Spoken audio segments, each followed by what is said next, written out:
Shalom seluruh warga kerajaan. Saya mau berbicara terutama kepada generasi muda kita. Seringkali saya banyak anak muda berkata pada saya, Pak Gembala, seandainya orang tua saya itu normal, seandainya lingkungan saya itu baik, saya bisa mengikut Tuhan dengan lebih mudah, katanya begitu. Tapi saya memberikan pengharapan kepada kalian. Dalam firman Tuhan tercatat dalam surat 2 Timotius pasal yang pertama. Ada seorang anak muda namanya sama dengan saya, Timotheus, honoring God. Dan dia tidak dalam keadaan yang sempurna. Minggu yang lalu saya berbicara tentang Samuel dalam keadaan yang sangat tidak sempurna, tetapi makin hebat dalam Tuhan. Maka kita lihat di sini Timotius tidak punya role model di rumahnya, ya. Dia dididik oleh neneknya Lois dan ibunya Eunike. Kita lihat bagaimana ayahnya adalah seorang Yunani. Kalau zaman sekarang mungkin biasa ya, tapi pada 2000 tahun yang lalu itu tidak biasa.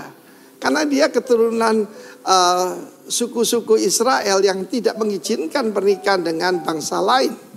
Mereka adalah bangsa yang dipisahkan, bangsa yang dipilih oleh Tuhan. Dan kita lihat bagaimana kebanyakan anak-anak muda bermasalah, dan ini suatu sampar yang lebih bahaya dari corona. Yaitu apa itu? Yaitu fatherlessness, ketidak berfungsinya seorang ayah. Ayah daripada Timothy tidak disebutkan siapa namanya. Kalau nggak disebut namanya artinya tidak punya karakter. Nah, saya bersyukur saya adalah Timotius yang muda itu. Ayah saya orangnya sangat seorang outdoor man, seorang pemburu, dan akibatnya saudaraku dia jarang di rumah. Jarang di rumah, suka pergi sebab hobinya itu. Kalau dia punya uang, dia mengupgrade jeepnya yang dibuat amfibi untuk bisa ke hutan, dan dia bisa berminggu-minggu di sana. Ya, hidupnya untuk hobinya. Tetapi saya bersyukur buat nenek saya dan untuk ibu saya. Ya, kedua-duanya memberikan nilai-nilai yang baik dalam hidup saya. Saya ingat nenek saya.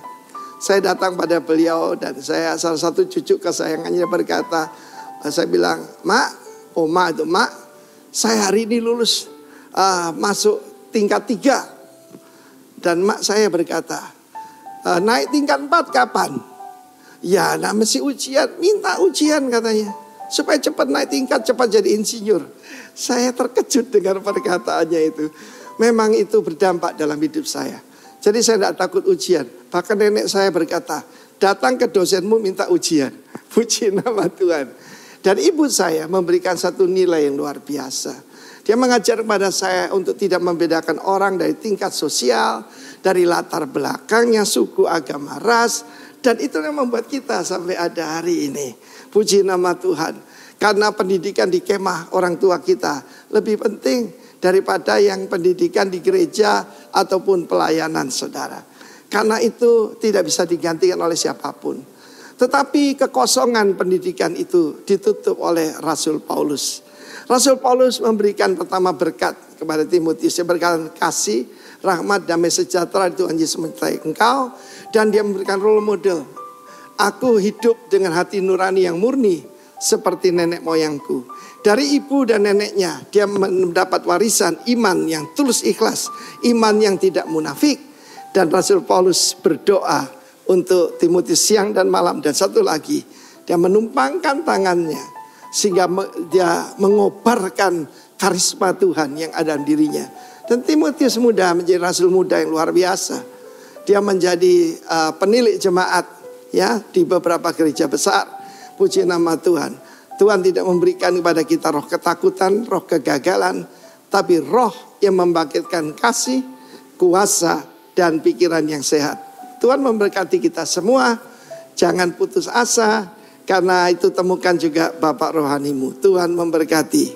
Haleluya. Amin.